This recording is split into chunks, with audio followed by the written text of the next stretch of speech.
Всем привет, ребята! Думал, уже что-то случилось с мотором. Начал стучать, а оказалось просто банально, наверное, клапан ЕГР вышел из строя и издавал вот такие звуки. Сейчас я соединю кусочек видео. В общем, заглушил я подающую трубку. Ну, здесь, наверное, будет на герметик. Таким саморезиком закрою. Все равно он у меня отключен был. Просто был одет, чтобы не было ошибок. Он работал, все. Стал вот так стучать. Видео прилагаю. Походу ЕГР.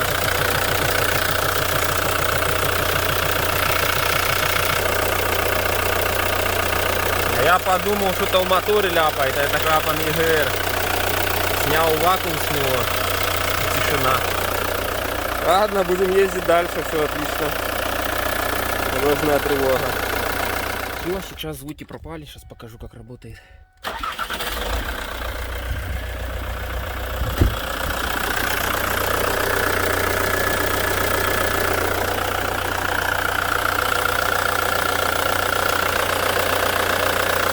Все, вроде бы можно ездить дальше.